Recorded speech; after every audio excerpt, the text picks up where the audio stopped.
സൈക്കിളിന് കുറുകെ നായ ചാടിയതിനെ തുടർന്ന് വീണ് പരിക്കേറ്റ് ചികിത്സയിലായിരുന്നയാൾ മരിച്ചു. പൊറത്തിശ്ശേരി സ്വദേശി 68 വയസ്സുള്ള പൌലോസാണ് ഞായറാഴ്ച ഉച്ചയ്ക്ക് 12 മണിയോടെ മരിച്ചത്. അതിനിടെ കരുവന്നൂർ ബാങ്കിൽ നിന്നും ചികിത്സയ്ക്കായി നിക്ഷേപത്തുക ലഭിച്ചില്ലെന്ന പരാതിയുമായി വീട്ടുകാർ രംഗത്തെത്തി. 2024 ഓഗസ്റ്റ് 28-നായിരുന്നു അപകടം. ഇരിങ്ങാലക്കുട ബസ് സ്റ്റാൻഡിലെ ലോട്ടറി കടയിലേക്ക് രാവിലെ 7 മണിയോടെ വീട്ടിൽ നിന്ന് സൈക്കിളിൽ പോകുമ്പോഴാണ് അപകടം.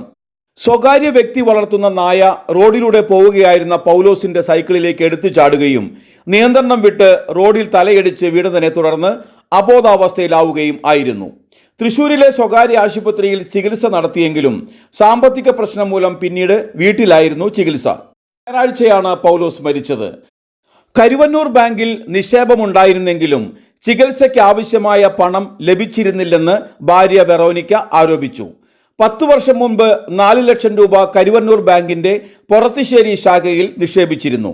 50,000 രൂപയുടെ സ്ഥിര നിക്ഷേപവും ഉണ്ടായിരുന്നു. തൃശൂരിലെ ചികിത്സയ്ക്ക് 10 ലക്ഷത്തോളം രൂപ ചെലവായി. ചികിത്സയ്ക്കായി പണം ആവശ്യപ്പെട്ട് എല്ലാ മാസവും ബാങ്കിൽ കത്ത് നൽകുമായിരുന്നെങ്കിലും 10,000-ഉം 20,000-ഉം ഒക്കെയാണ് കിട്ടിയിരുന്നത്. ചികിത്സയ്ക്ക് ഒരു മാസം 1.5 ലക്ഷത്തോളം രൂപയാണ് ചെലവ് വന്നിരുന്നത്. ഉള്ളതെല്ലാം വിറ്റുപെറുക്കി ചികിത്സിച്ചിട്ടും ഇപ്പോൾ 5 ലക്ഷം കടമായി. ബാങ്കിൽ നിന്ന് ഇനിയും 2.5 ലക്ഷത്തോളം കിട്ടാനുണ്ട്. കഴിഞ്ഞ വെള്ളിയാഴ്ചയും ബാങ്കിലേക്ക് വിളിച്ചിരുന്നു. പക്ഷേ പണം കിട്ടിയില്ലെന്നും പൗലോസിന്റെ ഭാര്യ വെറോനിക്ക പറഞ്ഞു. എല്ലാ മാസവും ലെറ്റർ വയ്ക്കണം. ഞങ്ങളുടെ മുഴുവൻ പൈസ തരാൻ വേണ്ടി ഇന്ന് ലെറ്റർ എന്നിട്ട് ഇങ്ങനെ 10 അല്ലെങ്കിൽ 15 തരുന്നു. ഇപ്പൊ ഇതേ ഈ മാസം കഴിഞ്ഞ മാസം ലെറ്റർ വെച്ചു. കഴിഞ്ഞ മാസം 8-ാം തീയതി ഒരു 10 തന്നു. ലാസ്റ്റ് ഒരു 28-ാം തീയതി ഒരു 10 തന്നു. പിന്നെ ഈ മാസം ലെറ്റർ കഴിഞ്ഞ മാസം വെച്ചിട്ടുണ്ട്. ഞങ്ങളുടെ ഇനി ബാക്കിയുള്ള മുഴുവൻ പൈസയും തരണം. പൗലോസാറിൻ്റെ ചികിത്സ സഹായത്തിന് പൈസയില്ല, ഞങ്ങൾക്ക് വേറെ ഒന്നും കിട്ടാൻ വഴിയില്ല. അപ്പോൾ കടം മേടിച്ചിട്ടൊക്കെ ചെയ്തെന്ന് പറഞ്ഞിട്ടും അവർ ഞാൻ വെള്ളിയാഴ്ച 13-ാം തീയതി വിളിച്ചു. അപ്പോൾ പറഞ്ഞു ഇവിടെ ആരും അടച്ചിട്ടില്ല, അടച്ചാൽ വിളിക്കാന്ന് പറഞ്ഞു.